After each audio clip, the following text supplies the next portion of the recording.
Okay, we're back. If you've already seen my post, you know that this live is going to very specifically be about the Diddy and Cassie video. I'm going to make this as quick as possible. I also want to give a trigger warning for anybody who has any strong feelings of dis-ease or discomfort around themes around domestic violence, sexual assault, or any of those subject matters. If you cannot take this conversation, please feel free to tap out. I won't take it personally, and watch it on the replay when you're ready. The reason why I'm doing this, for those of you who were following me on my stories earlier, I had to wake up really early this morning to shoot some content with celebrity stylist Brian Javar. Can't wait for that episode to come out in a couple of days. I'm doing another episode this evening. So I'm in the middle of a full production day. And when I got online around 11, when I got off set from the first show, I was very stunned and disappointed by what I saw. The very first thing I saw this morning when I finally got online was the video of Cassie. And I want to first talk to you guys because the intention of this guy, I always talk about how intention doesn't negate impact, but intention does inform the way that we receive information, right? So the intention of this conversation is to not just infuse compassion, but also a little bit of education and a healthy framework around how we discuss things like what we saw in that video. I'm not using the word alleged anymore because I think at this point we've all confirmed that it's Cassie and Diddy. Even Diddy himself could not deny what we saw with our own eyes. The first thing I'm going to say is I understand the knee-jerk reaction in this day and age to share the Cassie and Diddy video. I get it. I was on set doing production stuff and worrying about blocking and all types of stuff. And when I got on my phone and saw the video, my first reaction was to almost want to send it to my friends, like, have you seen this? Then I realized it had already been out for an hour and it was completely eating up the airwaves. So I'm not going to do that thing that people sometimes do when they're being self-righteous and shame you guys for acting on the internet the way the internet acts, right? Sharing things on social media is literally the entire point of social media. So I'm not going to shame you for that.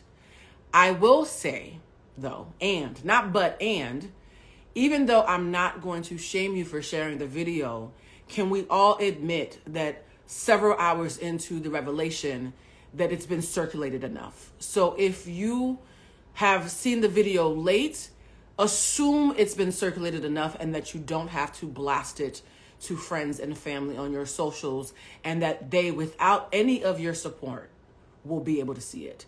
The reason why I'm saying this, and this is a very tricky line, right, is because there's a line between disseminating valuable information and bringing visibility to social issues like domestic violence, sexual assault, and abuse versus feeding the machine of trauma porn. At a certain point, it becomes trauma porn. At a certain point, our primitive gladiator desire to see anarchy and to almost disassociate from the violence that we're looking at to the point where we become desensitized to the inhumanity that we're witnessing.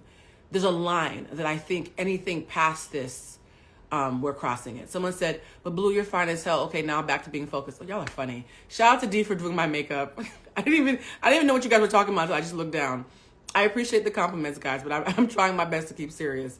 But it is tricky, though, right? I understand that it is tricky when you want to have an important conversation about an ugly, inconvenient truth about the underbelly, the white underbelly of humanity, but also are like, hey, I know people who have been abused who might be heavily triggered by seeing this 11 times on their timelines. So if you were stunned and scared and shared it, I'm not going to shame you, because shame is a currency that has no value in my world, right? It's impossible to be emotionally intelligent and believe in bartering and shame, because there are so many more masterful ways to get where you're going without having to use shame. So I'm not going to shame those of you who shared the video, and I'm going to implore you to cut that shit out at the same time, right? Two truths can be the same. If you already shared the video, we're not going to cry for spilled milk, but please consider not sharing it. And I'm saying this because, and I do not want to cry. This is going to be a tricky one for me because, again, my makeup has to stay intact because I have another 3 hours of shooting to do after this live. So I'm going to do my best not to cry. You don't know who's been sexually assaulted, guys. And it's not just women. You don't know who you are unintentionally causing harm to by sharing and callously talking about that video. This is bigger than Cassie. And let's be very honest. This whole month I've been doing mental health awareness stuff. Shout out to Ike Slimster for the episode we did with him. Shout out to Aaron Bernard. We did an episode with him that's coming out next week. Shout out to Brian Javar. His episode is coming out in a few days. I have been sitting down talking to Black men all month long. And I promise you, some of your bros who you think don't care have been Cassie, not Diddy. We tend to gender violence because of misogyny. It makes sense. However, I need you to know that there are people who you might be causing harm to and who are watching the way you talked about victimhood that you don't know that you're affecting, right? The first thing I want to say, aside from please stop sharing that video because we've all seen it and or we can find it without your support. The first thing I want to say outside of that is, please do not fall into the trap of questioning the victim. I am begging you in 2024, do not grab your keyboard, your phone, your tablet, your stool pigeon, whatever you have to communicate, your smoke signals. Do not even for a second tell yourself that you are creating intelligent discourse by saying, why didn't she leave? And it is wild that in 2024, I have to say this, but unfortunately I do. And it's not just men asking those sorts of problematic questions. For those of you who do not believe victims, for those of you who think hoes be lying because they want to check from Diddy because we're trying to keep a Black man down, for those of you who subscribe to misogynoir, who have internalized misogyny as women, because a lot of women are misogynist too. Let's talk about that at some point. For those of you who are not inclined to show compassion to any woman, or who think Cassie doesn't look Black enough for you to show compassion to her because she's biracial, because y'all play those games as well, right? Anyone who is in any way inclined to dehumanize Cassie, I'm going to give you something to hold on to since your humanity is slippery, right? For those of you who have questionable humanity or who like to compartmentalize who you see and treat as human, I'm going to give you something scientific to hold on to so you can act right, even though your brain might need a little bit rewiring. When someone is abused in any way, shape, or form, be it physical abuse, sexual abuse, mental abuse, they have something that is called a stress hormone called cortisol. Any woman over the age of 35 who's trying to lose belly fat knows all about cortisol, right? The stress hormone known as cortisol creates an impact on your body. We often talk about how what's in the mind manifests in the brain. The same way that people who can heal themselves mentally, there are people who can harm themselves mentally. And no group is affected greater than the Black and brown communities. I'm saying them because they interlock so much as someone who's both Black and brown, right? So because we come from a community that is the most known for heightened stress levels causing physical ailments, I need you to understand that cortisol levels and stress and PTSD doesn't just give you hypertension. It also eats away at the hippocampus. The hippocampus is the part of your brain that regulates your ability to learn and govern and deal with your emotions.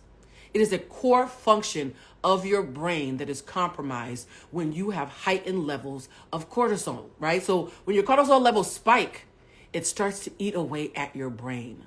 Domestic violence victims, people who deal with post-traumatic racial trauma. It's a lot of Black men. It's not just women, guys. So let's not gender this, right? Because you guys love to gender things so you can dismiss them. Anybody who is going through heightened levels of stress for days, weeks, let alone years, the better part of a decade, they are quite literally experiencing compromised neurological function. Getting your ass beat by the man who said he loved you and would make your dreams come true literally causes brain damage. So for those of you who don't give a shit about women, who don't give a shit about victims, who don't give a shit about compassion, but love to quote stats and science, the science said sit the fuck down. Sit this one out. Scientifically speaking, domestic violence victims have compromised brain function. How dare you question why someone who has brain damage, who has been abused, did not know better than their abuser? You sound no less crazy than folks who ask Black people, why'd you let the white folks capture y'all? Can you imagine looking at somebody whose ancestors were slaves and built this country and say, well, y'all got caught? That would seem crazy, right? We drag and cancel Kanye for saying shit like that. So please do not come on Beyonce's Cowboy Carter internet talking about why didn't she leave. It's a stupid question masquerading as like some kind of really smart gotcha. It's not a smart gotcha. It's a tale as old as time and Quaaludes and Bill Cosby and sexual offenders. Okay? So, anybody out there who wants to mansplain why Cassie's stupid and it's all these hoes' fault because they be fucking for a coin and to get a record deal, the science doesn't agree, bruh and sis. Okay? The science doesn't agree. So can we just put that aside for now? Can we?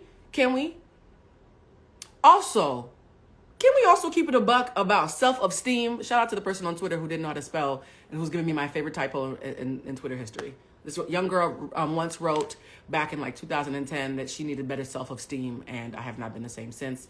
Those of you who have not watched the Black Twitter documentary, shout out to Prentice and Lovey and Jamila and everybody who I know who was in that documentary. It was so good. It's on Hulu. Check it out. I have to do a plug for my friends, guys. But part of Black Twitter is we are always making light of things because it's the way that we cope, and it's one of my favorite things about us. However, you have to know that not everything is an LOL. Right? Not everything is a moment where we get to clown. And I do not want us to use what has happened with Cassie and Diddy as a moment to have gender wars. I don't want it to be as a moment for us to be like, well, broke niggas been told y'all that y'all deserve this because y'all run after rich niggas. I don't want us to do any of that. And I definitely don't want the whole, well, she don't even look black, so why do we care? Somebody has been attacked.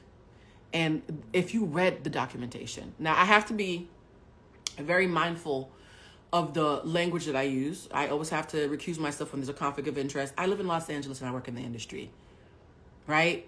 80% of my friends have been to a Diddy party, right? And a lot of people, and let's talk about this. Rich and famous are two different words for a reason. Some of your faves quite literally could not afford to speak out about Diddy, and I am not in the habit of putting people in positions to posture online and put their livelihoods at harm. So I recognize that there are strong feelings around this. I personally cannot afford to tell someone, hey, say something that's gonna make you not be able to pay your mortgage this month. I understand the inclination to want people with loud voices to use their platforms. I also know what the industry looks like on the back end. Not everybody who has 1 million followers can pay their mortgage, right? The writer's strike did not teach you nothing. Not everybody who you guys know can afford to speak in the way that you want. So also, within reason, of course, show a bit of grace if your faves are not posting fuck Diddy left and right. It doesn't just take courage, it takes commerce. We don't talk enough about how when America gets a cold, the black and brown community gets the flu, if not SARS or COVID, right? So if you really respect someone and are stunned they're not speaking out, please just hold space for the fact that they might not be able to afford to. That's a real thing, guys.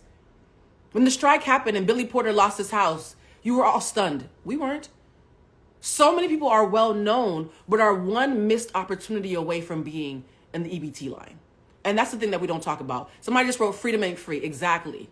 For those of you who can afford to speak up and or have strategically placed yourself in a way where you can mitigate damage, kudos to you for speaking out.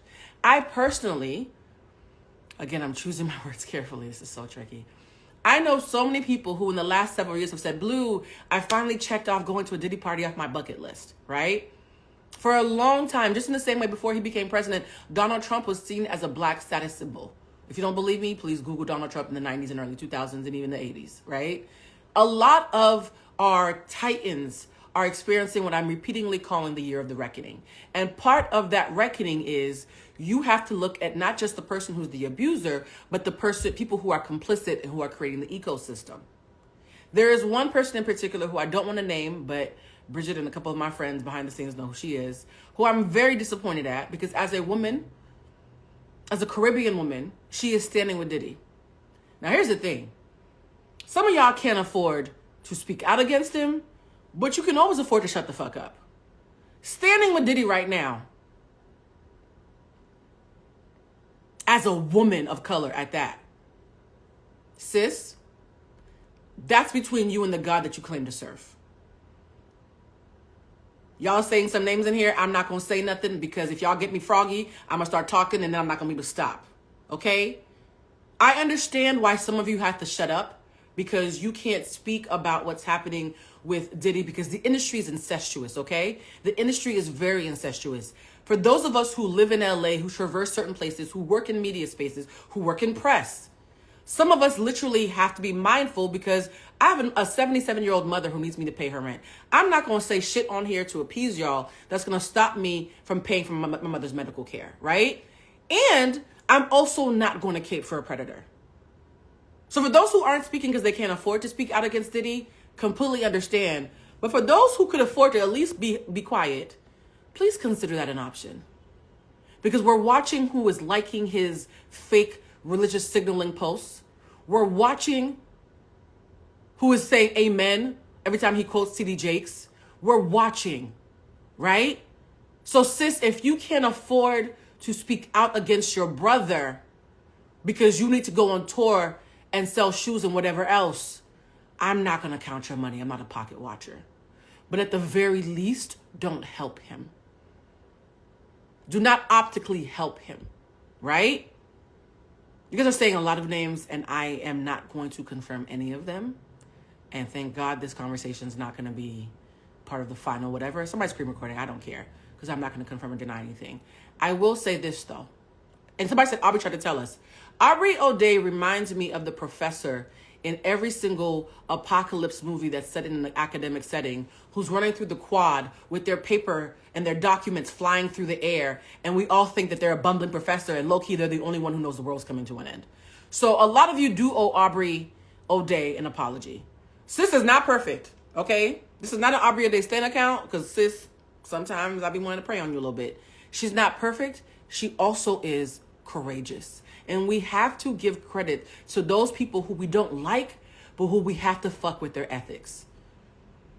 People like Aubrey called this a while ago. Right? And again, somebody said, Blue, are you saving this? Yes, I am saving this. I have one rule, guys. I don't say anything on social media that I would not say to a judge in a court of law with full bass in my voice. That is the only rule that I've had on the internet since 2001 when I got my first check off the internet.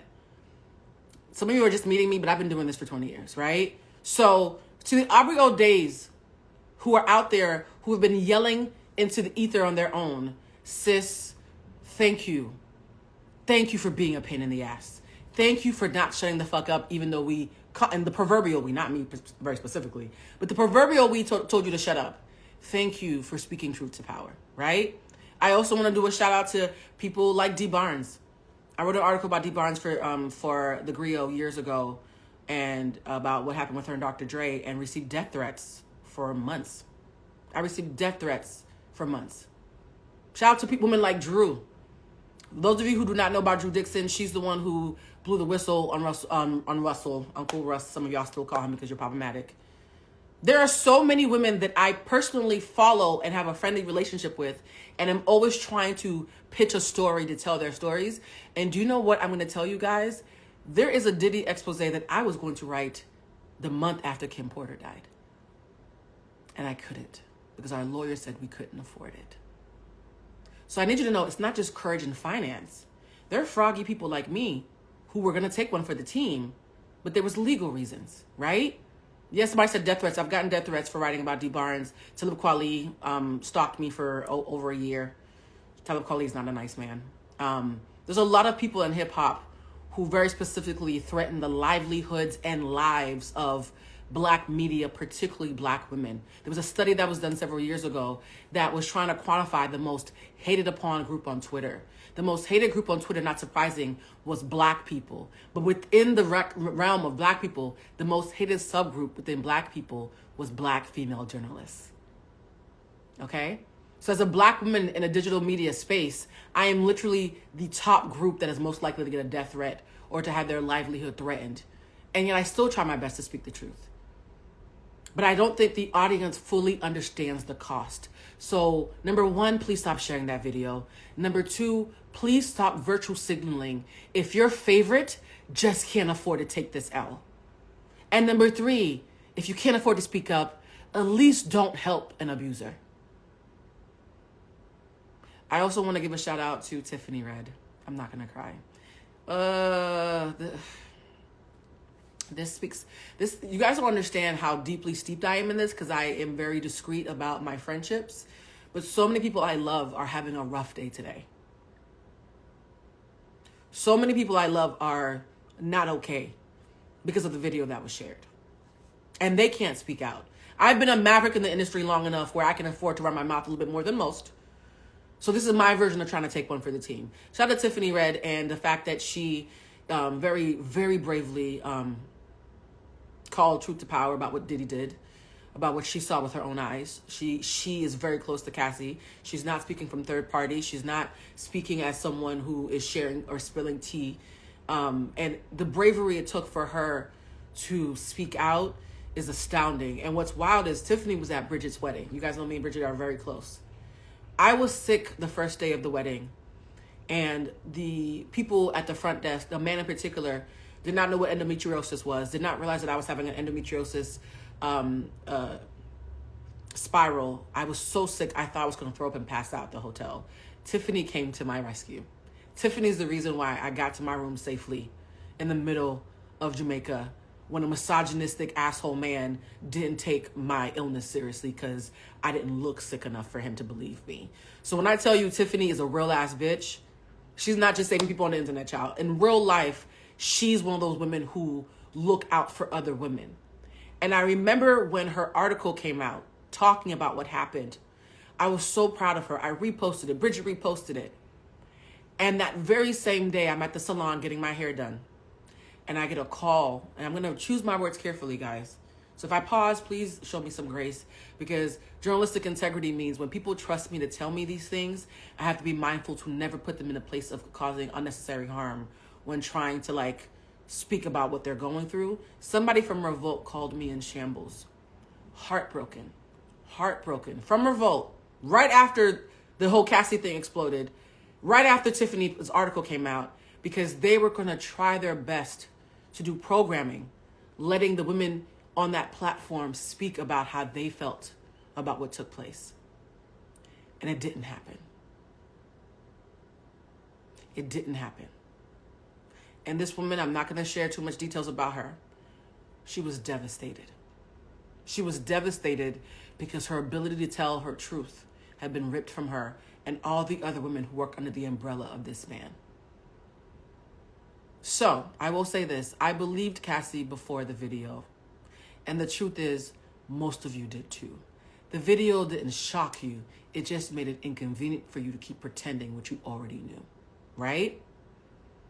But for those of you who like to play these reindeer games and have rage bait and clickbait and try to commodify the pain of people in our community, I need you to consider that maybe on this one you don't.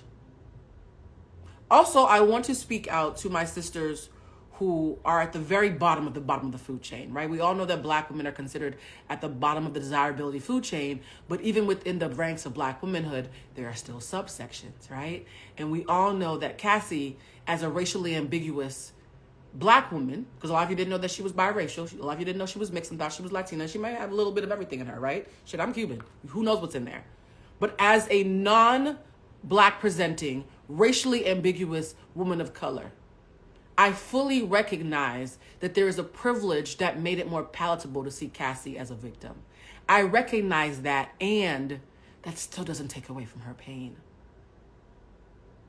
I know as racially non-ambiguous Black women, we are tired of having women who look nothing like us, women who are favored above us, and women who have a privilege that we'll never know being used as a facsimile for all of us. I understand. I recognize it. And please don't use your pain as an excuse to beat down on her. Right? You can recognize she has a privilege and also recognize, how would you feel if that was your sister in front of millions getting dragged all over? How would you feel? Fuck colorism, fuck racism, fuck misogyny. How would you feel if it was just a human being that you cared about? I think the thing that makes me so nervous about the climate that we're in, the reason my show is called Humanize, this is not a plug, is because the first thing we do when shit like this goes down is we dehumanize everybody, including the victim. many of you are speaking about Cassie as if she's a symbol and not a victim. Cassie is a person. She is someone's daughter. She is someone's mother. She is someone's wife. She is Tiffany's friend. She is a person. There are some of you out here who can't even deal when the man that you're in love with cheats on you, and now you gotta deal with him putting heart eye emojis under his new girlfriend's thirst trap. Some of y'all can't deal with the most mundane bullshit, and you up here writing memes about how I should have known that when there's scraps from the table, it's time to flip it over. Some of y'all can't deal with basic inconveniences of human heartache in the most mundane ways. And those very same people who are wrapped in a burrito of sadness, binge watching Bridgerton, and crying into a tub of ice cream are going to be the first ones on your keyboard talking shit about what Cassie should have done. I need you to respectfully shut the fuck up and look in the mirror. Respectfully. Do you understand how much it takes to be abused, sex trafficked, beat on, publicly humiliated, pimped out, and treated as a sex slave for the better part of a decade and still find it in you to believe in love again and start anew with someone else? Some of y'all can't even take rejection while you are judging this woman for doing something that is quite literally godlike. I don't give a fuck if she's biracial, guys. Can we not do the whole ADOS thing right now? What she did took self-mastery, and I want to shout out her man. Because anybody who's ever been abused or loved someone who's been abused knows whoever gets you next, that's a heavy lift. Whoever gets you next better love the shit out of you. As a coach, as someone who literally disposes of and gets rid of compassion, like I have an excess of compassion that I'm constantly giving away, right? I give away compassion so much when narcissistic people see me, they get a hard on. Because there's a thing called narcissistic supply. Narcissistic supply, you guys know I like to educate a little bit because why not use this platform to make you smarter while you're listening? Narcissistic supply is how you feed a narcissist. Be it through compassion, affirmation, letting them gaslight you, giving up your power, giving up your free agency. Every time you acquiesce to a narcissist or even pretend that their reality might be a real one and not gaslighting, you are feeding them. Who better to feed someone who's narcissistic than an empath who's also a coach? Because the very thing they want, compassion, I have a surplus of. Many of you who are empathetic, many of you who are good people, many of you who have tender hearts, you are ripe for the picking for someone who is narcissistic. And I cannot believe that in a world where you guys are crying on TikTok because you went on 3 bad dates with a narcissist, in a world where that is clapped for, you don't understand how somebody after a decade of abuse might just want to get her coins, tell her story, and retreat to be with her family. The hypocrisy is so rich. The hypocrisy is so rich, guys. And so again, please stop calling domestic violence survivors. I'm choosing not to use the word victims anymore because I feel like I've gotten that point across. Please stop calling domestic violence survivors stupid. Please stop saying, well, they know better than to mess with me. Really? Because the stats say there's 20 women for every man, and I've seen y'all do some pick-me-ass shit that makes me feel like you might be more ripe for the picking than you think, ma'am. Being a domestic violence victim / survivor is not contingent on your intellect. Some of the smartest women in the world, some of the smartest men in the world are currently getting their asses beat as we speak and keeping it a secret because they're ashamed. Now, I'm going to tell you a quick story. And I want to read the comments real quick. Somebody said, Cassie, silence during this time is so loud too. I know she's being loved on heavy right now. Or her tribe has to be loving her. There's an abuse cycle that people don't talk about. Absolutely. Abusers learn to abuse.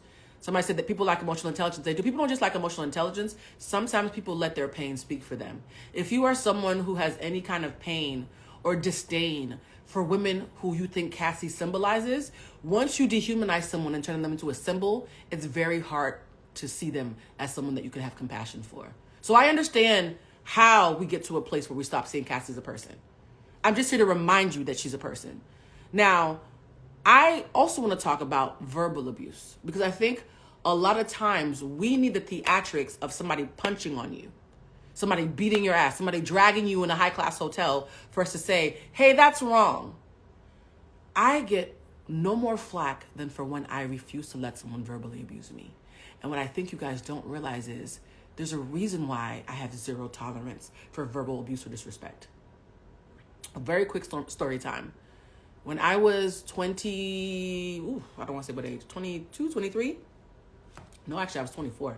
When I was 24, I fell in love, deeply, deeply in love with someone who reminded me of my father.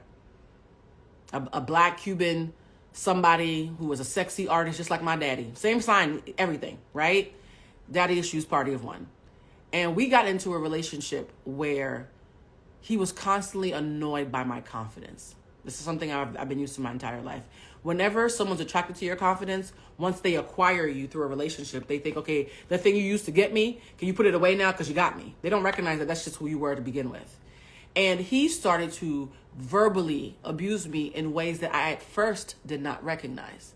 First, it started off with trying to make me feel stupid, right? Because when you are a smart person or a know-it-all in the eyes of someone who is insecure, the first thing they want to do is try to make you feel stupid. Whenever I'm having an argument with a man who I know I've made feel insecure, do you know how I know I've made a man feel insecure? If the first time we argue, he tries to make me feel dumb. Because there's nobody who's intellectually honest would look at me for more than 30 seconds and think I'm a dumb bitch.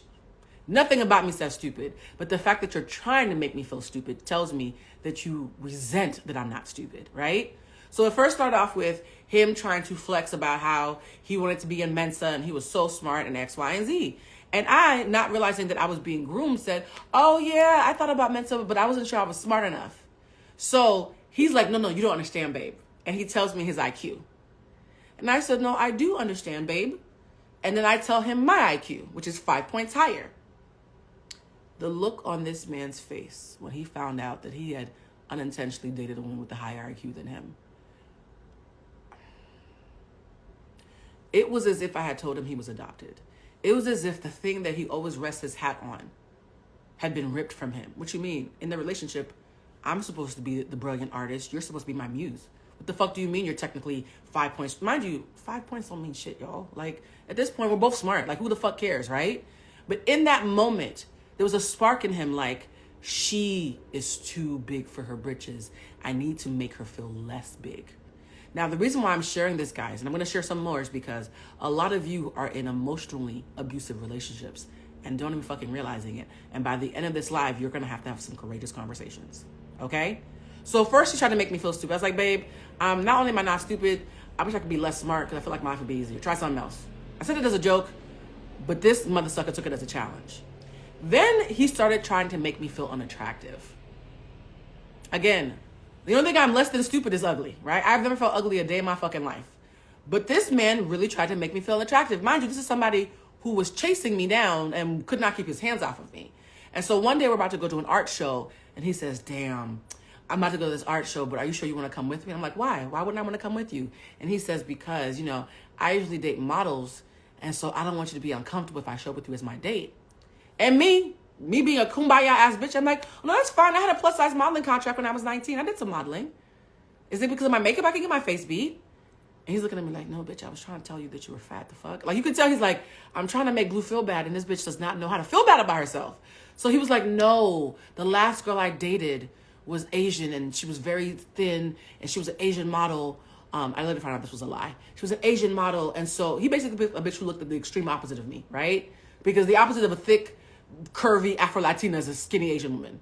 She's like, she was an Asian model, and so they're just so used to seeing me with these kind of girls. I don't want you to go there with my shallow friends and feel away. My first thought was, nah, babe, this is not a big deal. Like, I have a great personality. I'm not worried. He's like, you sure you want to come? I said, yeah, I'm sure I want to come. I go to the gallery show. His friends love me. His friends love me, and they're talking about how we're obsessed with her. Where have you been hiding her? She's so great. So I walk over to my beloved like, babe, your friends love me. You were worried for no reason. The look on his face. The reason why I'm pausing on this is because, guys, abuse doesn't start with the first time someone calls you ugly or stupid or whatever. It starts when the first time someone tries to make you see yourself with a dimmer light and then looks upset when it doesn't work or vindicated when it does. If someone says, ugh, you're so fucking conceited. Because after that, he started calling me conceited. I was like, babe, why am I conceited? Because your friends like me.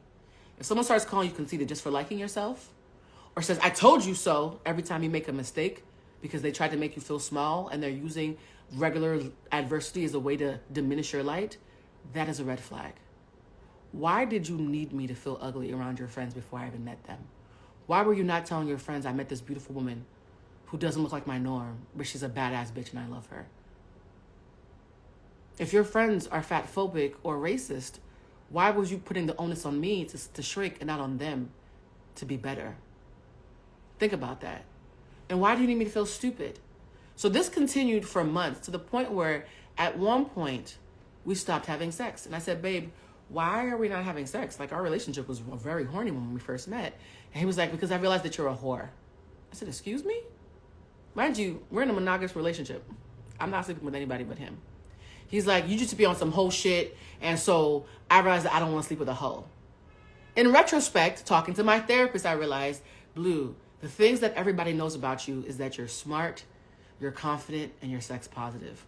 He literally was trying to chip away at everything that he uses to identify you as a strong and powerful being.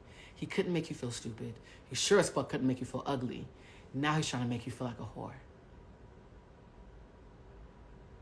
And that relationship, it finally ended in a way that I did not expect. But before it ended, there was a moment where the grooming started to work. Here's the thing about someone who's smart while in an abusive relationship.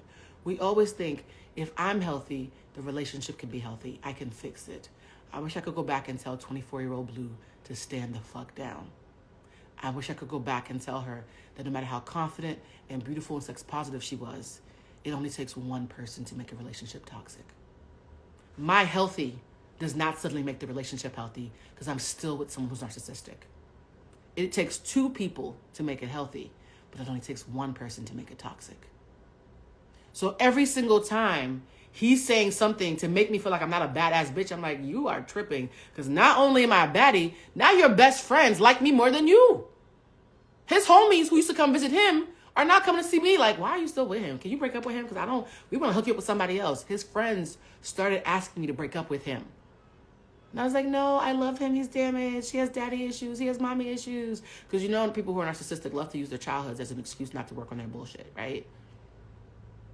When you're an empath, when you're compassionate, the first thing a narcissistic person's going to do is tell you a sob story so you can feel bad for them. Here's my thing. If you tell me a sob story, number one, I'm going to honor the fact that you might have actually trusted me. I'm going to always, always, always err on the side of being compassionate when you tell me about the ugliness that you've experienced in life, because we've all been through some shit. And kudos to you for finding someone who made you feel safe enough to share. And I'm still fucking holding you accountable for what you did. I can hold space for how you got here while still holding you accountable for the fact that you are here, right? Because it's not your fault it happened to you, but it is your responsibility to do something about it so that you don't cause further harm to innocent people who are just trying to fucking love you. So that's me now, 20 years later.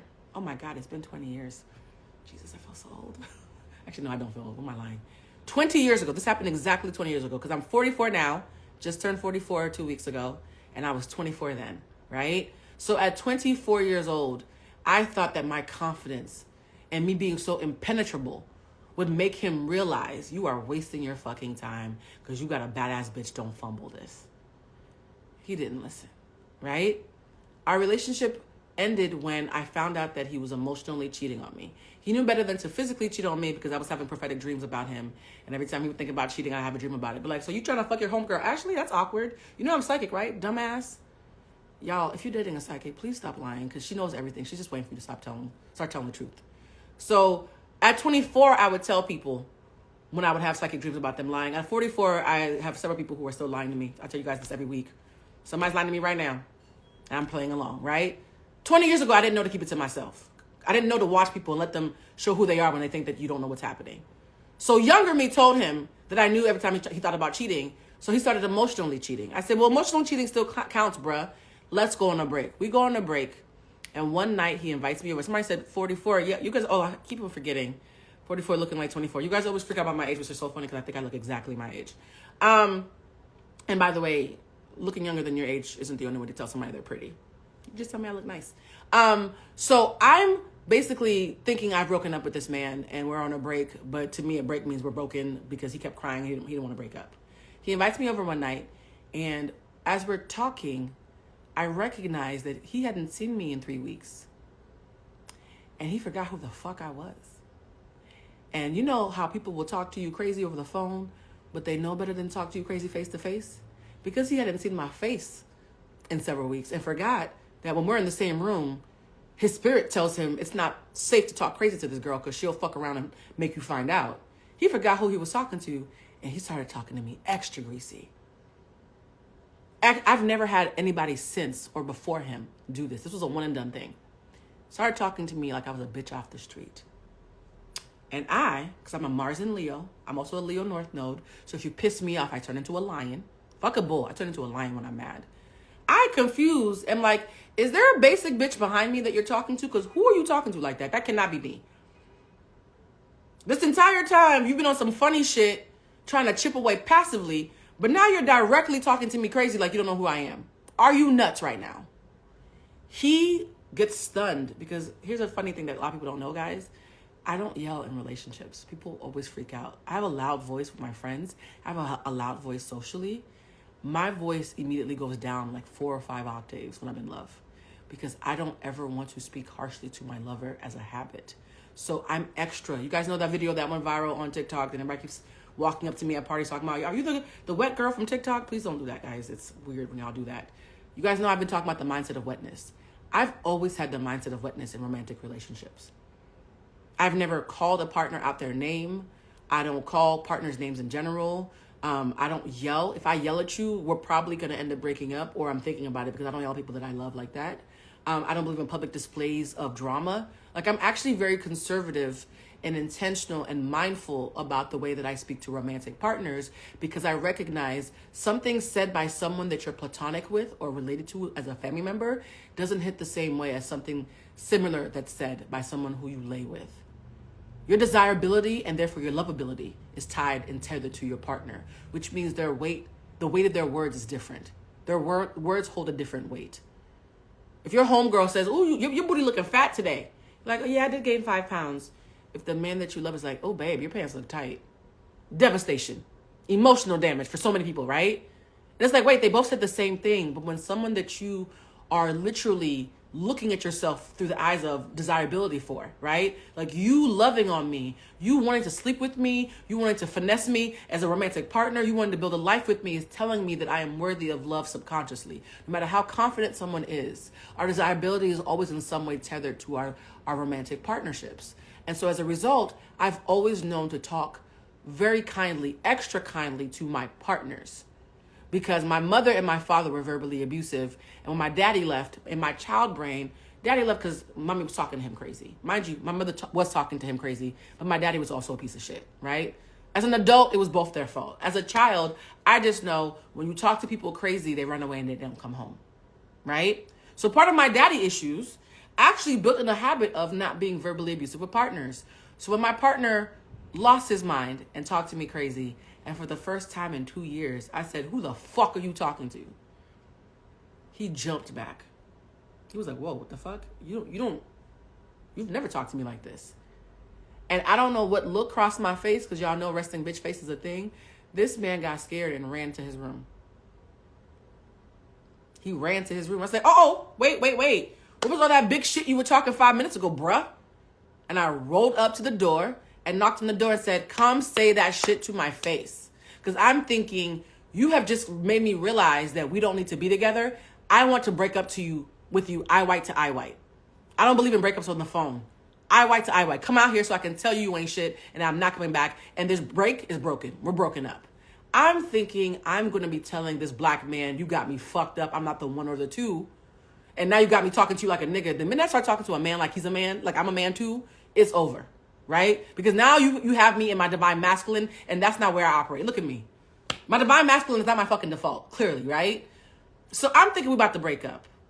I don't know what demon jumped into this man's body. He flung open the door and pushed me. Y'all, I'm 5'9". And I'm not a small girl. This man flung open the door and pushed me so hard, I flew back about 6 feet.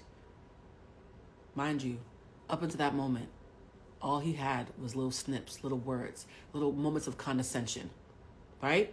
Up until that point, he was just speaking sassy and zesty, as the girls call it these days. I don't like using that terminology because it's steeped in misogyny and all types of problematic shit, but it's accurate in this storytelling. And I'm like, wait a minute. My first thought is, wait a minute. People know not to hit me because it's clear I can fight. So I was like, wait, everybody knows that like I can fight. Like, did you just hit me? So now I'm looking at him like, wait, bruh, did you just hit me? And he's like, no, I didn't hit you. I pushed you. I said, I was over there and now I'm over here and I didn't walk. You got me from over there to over here without my consent. That's called hitting. I know how words work. Them 5 points that my IQ was higher than yours, maybe that's what helping me with this nuance, dumbass. I know how words work. I was over here and now I'm over there and I didn't consent to any of that. You hit me. He snaps, and this is why this is so dangerous, guys. Up until that point, I'm thinking to myself, fuck, I have basically relived my mother's sins. My father was a prideful, cowardly Leo. I always say my daddy was a cowardly lion, right? So I'm thinking I'm dating a fucking coward like my daddy. Fuck, I no longer respect him. This man done put his hands on me. Now this is the part where as a black woman, I'm going to tell him he got me fucked up, tell him that his sex was whack, and then I'm about to leave him. Like, you know, all the shit you do when you're 24 and haven't been healed yet, right? I'm thinking we about to have a verbal argument because he must have just tripped and lost his mind when he pushed me. This is why you never let verbal abuse persist. Because grooming doesn't just groom the victim, it also grooms the oppressor. When someone starts pushing the line over and over, they find subtle ways to justify their behavior more and more.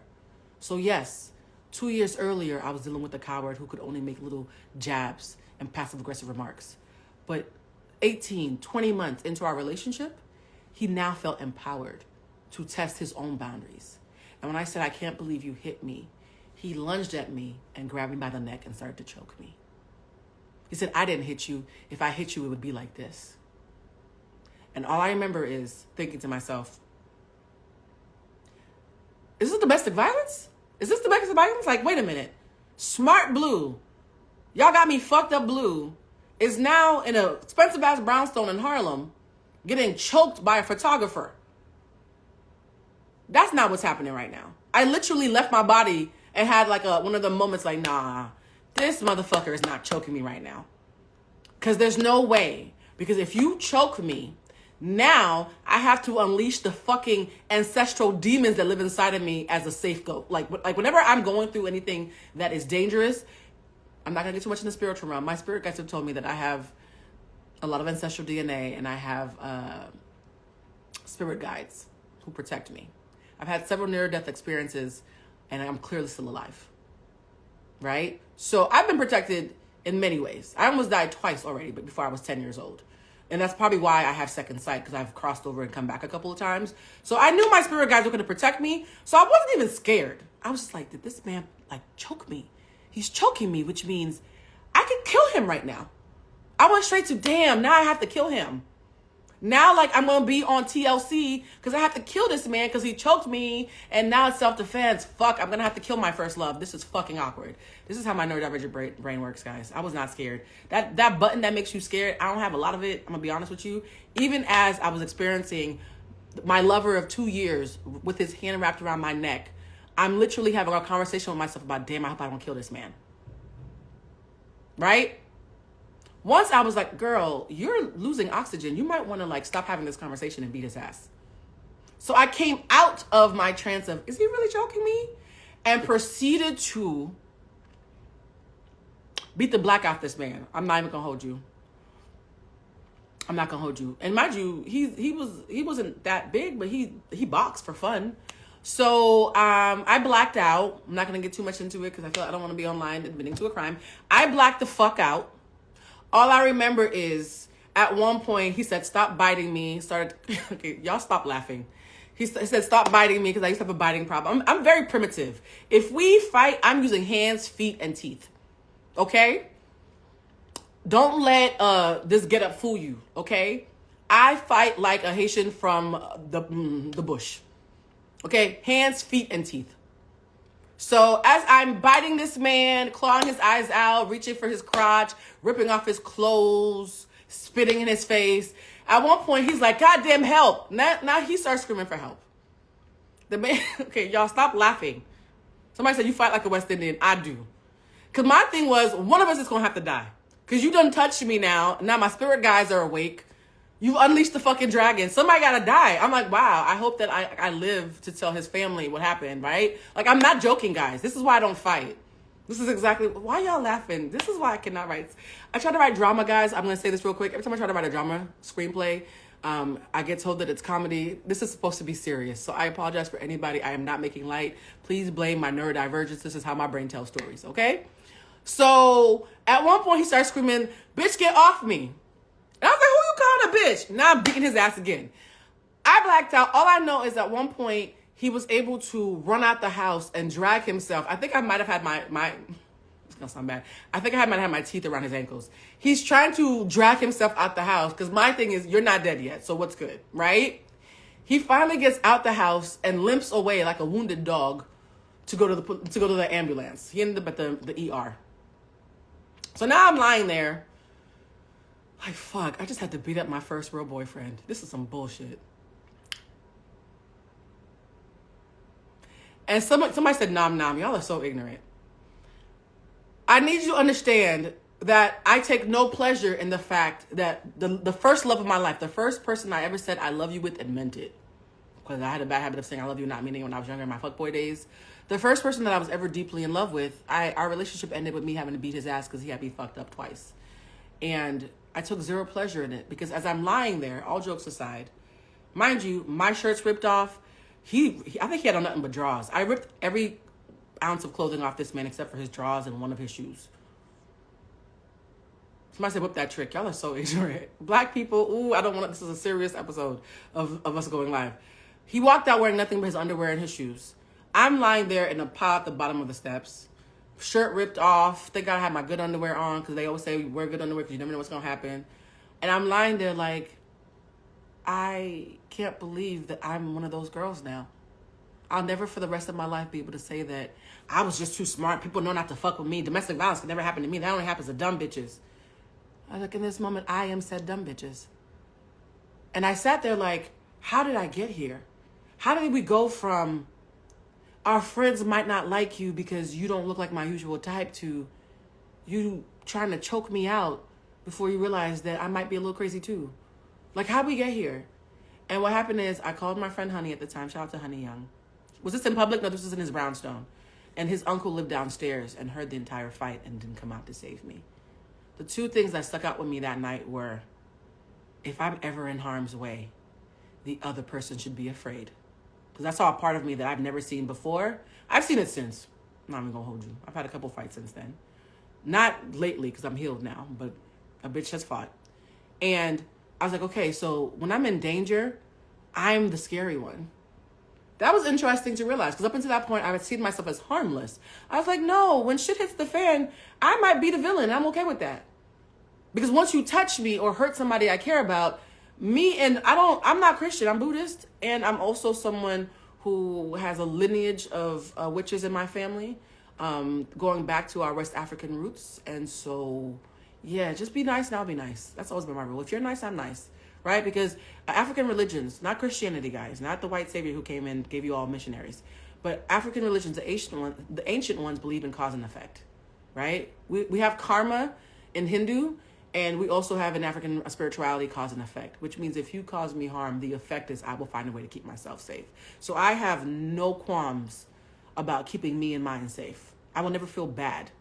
Somebody said, what the fuck is the bear? Oh, somebody said, help the bear. I am the bear. For the people who've been watching the TikToks, like, oh, is it the bear or man? Who would you rather see in? I'd still rather see the bear than man, to be honest. And so in that scenario, I call my friend Honey crying because here's the thing. The adrenaline made me beat his ass. But once the adrenaline had left my body, I was a victim still. Just because I won that fight didn't mean the man that I laid with for 2 years didn't try to choke me. The first time in 2 years that I finally stood up to him. I get to her house, 3 hours into me being at her house, and I'm sobbing now. Because once the adrenaline is gone and I'm safe, now my heart can come back into it, right? My ego and my spirit guys beat his ass, but my heart is who was sobbing in her house. And as I'm sobbing, I get a phone call. And it's him from the hospital.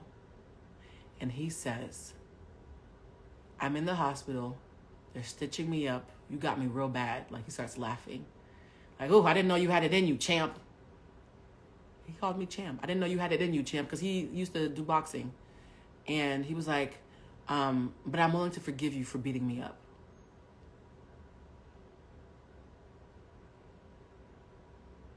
Say what now? My first love, through no decision of his own, ended up at the hospital because I was fighting him in self-defense and said, I'm willing to forgive you for beating me up. Can you come get me from the hospital? And this is the moment where I'm going to shout out Jesus, because back then that's who I was talking to every day. I still talk to God every day, to be honest. Just I'm not Christian doesn't mean I don't talk to God, guys. But I said, God, who the fuck is this man talking to? I'll be swearing to God sometimes. I'm not even going to hold you. And before I could even say anything out loud, I started cackling. He's like, why are you laughing? I said, oh, honey. Oh, honey. Oh, honey. I really do like myself as much as I said I did when we first met. You might have groomed me into making excuses for you, but once you laid hands on me, the jig was up. He said, what? I was like, the jig is up. You're a piece of shit. We're over. And I never spoke to him again until years later. That's a whole other conversation because, you know, I like to date artists and he had a premiere and we ran into each other. But that's a whole other conversation, right? That was the end of that relationship. After that relationship, I thought that I was going to be okay, right? This is the part they don't tell you about when you're a victim, particularly of verbal abuse, because physical abuse is not the only kind of abuse. And one could argue that physical abuse is actually sometimes not as bad until it's lethal. Because I used to have an old saying back in the day, it's very problematic, so please don't use this. Why break break bones when you can break spirits, right?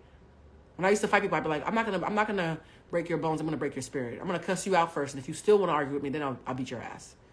And so I didn't realize that even though he didn't break me in the way that I expected, he did almost break my spirit, because after we broke up, after I left the apartment where he and I had shared space together and moved somewhere new, I left the Bronx and moved to Harlem, near where he lived, but in a place that he didn't know about. I got a nice apartment. I got a new job. Life was doing so well. And then a month after our breakup, one day I woke up shaking from the inside and had what would later be diagnosed as my first panic attack. Because the 2 years of excuses, the 2 years of me having incentive to justify being in a verbally abusive relationship, the 2 years of me being big and bad and now I'm a badass bitch, you got me fucked up. I learned the hard way that it didn't matter that I always clapped back. Me even entertaining him was causing harm and damage. What you don't realize is some conversations, it's a fail the minute you even have them. If you are arguing with someone about why they shouldn't abuse you, that argument is already a failure. When I later got therapy, I would say to my therapist, the thing that I love most is the conversations I will die never having again. Anytime we're having a conversation where you're asking me to prove to you that I'm deserving of dignity or basic fucking respect, count me the fuck out. Count me out. Count me out. Blue, why do you feel disrespected? Because you disrespected me and I already told you in granular detail, and now you're trying to play stupid because you're trying to gaslight me out of my lived experience so you can be condescending. Let's skip that part. Let's skip that part. Some people ask questions to inquire and learn. Some people ask questions to manipulate and dismiss. The minute you start asking me questions so you can be condescending and dismiss my lived experience, respectfully suck my dick. That's what that relationship taught me. Let's just skip that part. There are conversations that will make me leave you unread because you're attempting to be abusive, whether you recognize it or not.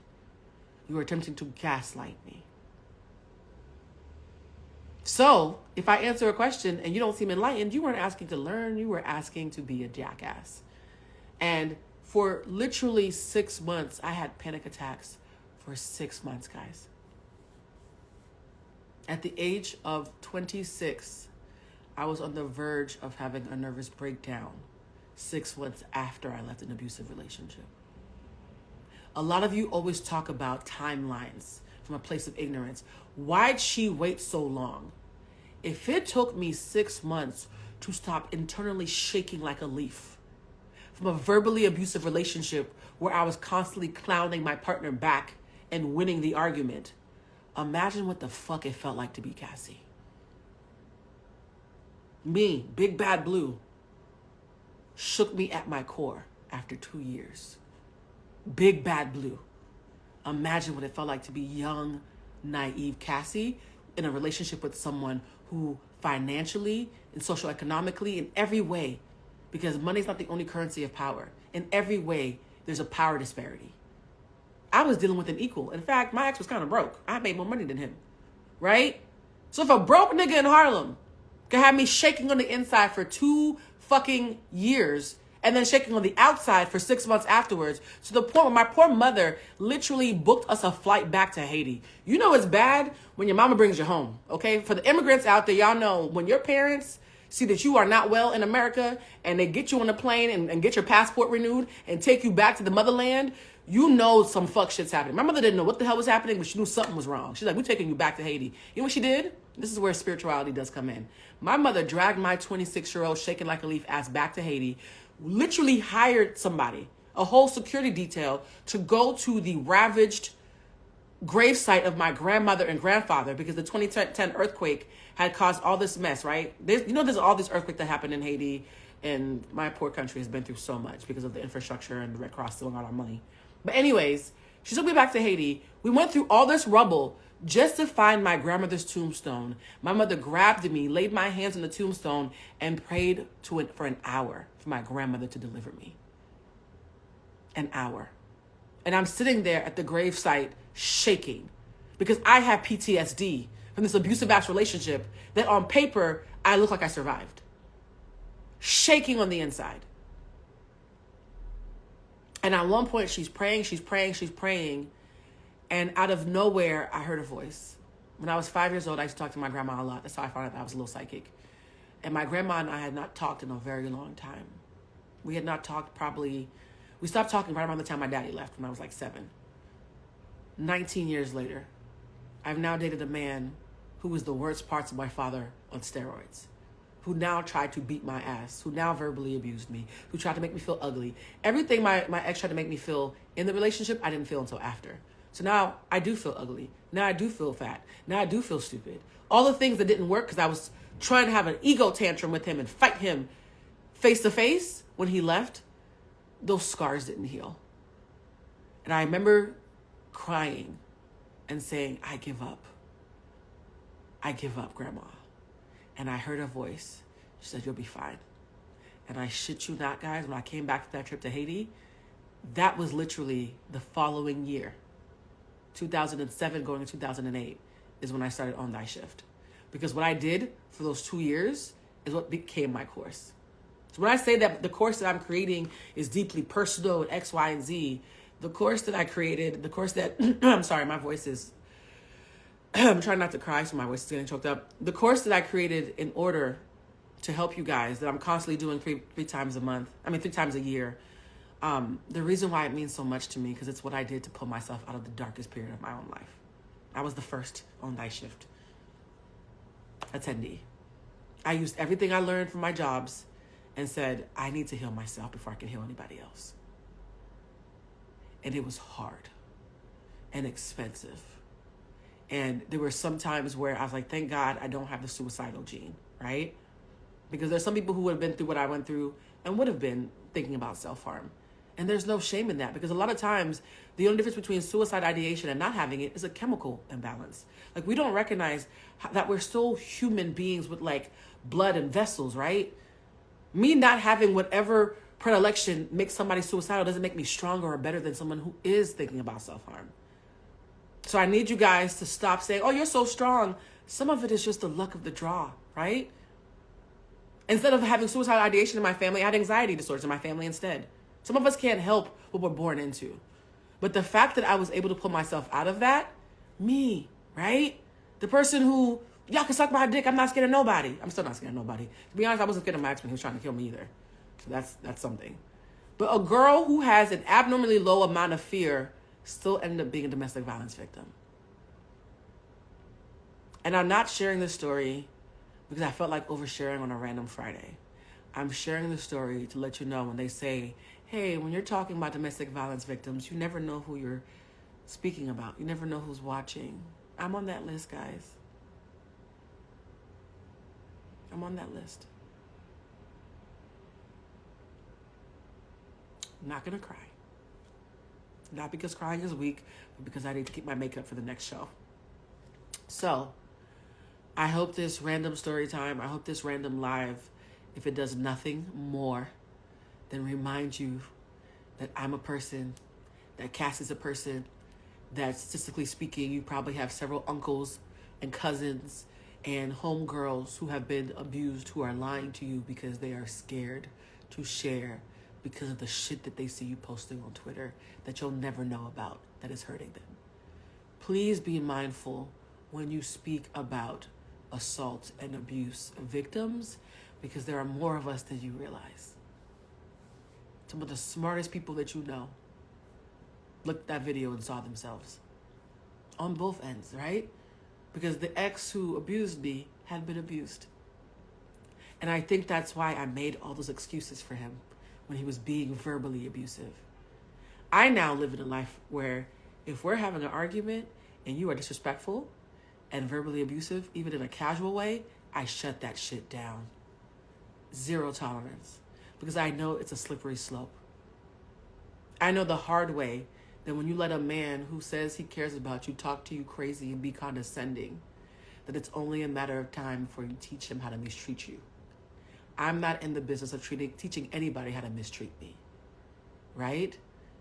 So if you're watching this and there's somebody in your life who talks to you crazy and says shit like, it's just a joke, you're so sensitive, what a stupid question. Those little things that seem really small, they're abusive, guys. Abuse is a gradient. Ike Turner is not the only form of abuse. What you see in elevator videos with Quavo and them is not the only version of abuse. Diddy dragging Cassie through that hotel is not the only version of abuse. Also, guys, if you love someone and they displease you, I say this all the time, and you guys, people who take my class are annoyed. If you are talking to someone and they displease you, and you decide to teach them a lesson by giving them the silent treatment rather than just telling them, hey, our relationship is over, or hey, I need some space, relinquishing affection to punish people for not doing what you want is also considered a form of psychological abuse. The silent treatment can be psychologically abusive, and we live in a world where the watered down version of that ghosting is normalized. If you've ever cried over someone ghosting you that you really cared about, who wouldn't even tell you why they stopped talking to you, who didn't even respect you enough to disengage with you with a little bit of honor and respect, in that moment, you got a little tidbit of what we're talking about today. And it fucked up your week, didn't it? It fucked up your week. I need you to understand that if you give domestic violence victims the side eye, you are a hypocrite. Because you've had slivers of what they've experienced, and it's brought you to your knees in some way, shape, or form. Can we all just admit that? I know it's popular to say, I don't give a fuck. I know it's popular to act like you don't give any damns. I'm going to tell you right now, being dead on the inside, which is what giving no damns is, being dead on the inside is not a flex. It's not a flex. It's actually a sign of deep, deep psychological trauma, fear of intimacy, and disassociation. So a lot of I don't give a fuck, I give a lot of fucks. I'm just very discerning about where I place my fucks, but I give plenty of them, right?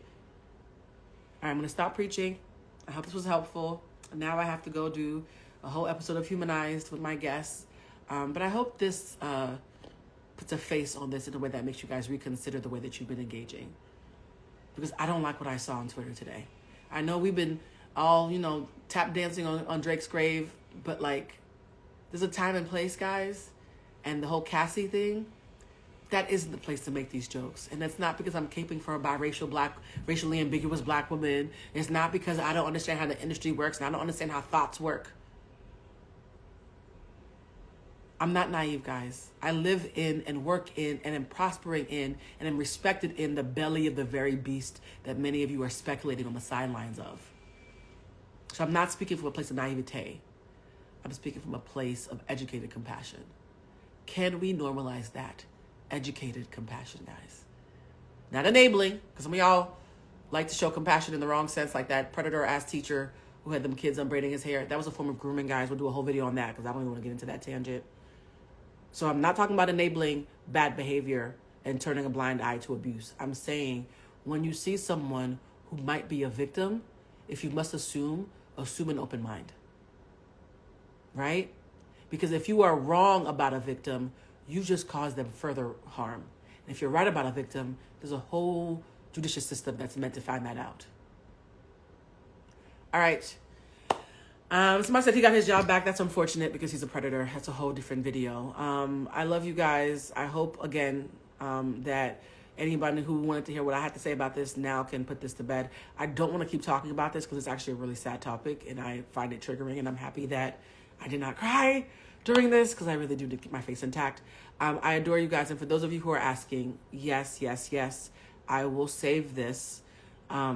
Just be respectful in the comments because I understand that my audience is full of lurkers. I've said this before, about 80% of my audience is lurkers. A lot of people watch me from a distance, even though you don't see them engaging. If I see anything that is condescending, harmful, or victim blaming in the comments, you're being blocked on site. I'm going to say it one time on here. So if you do get blocked and you're wondering why, you already know ahead of time.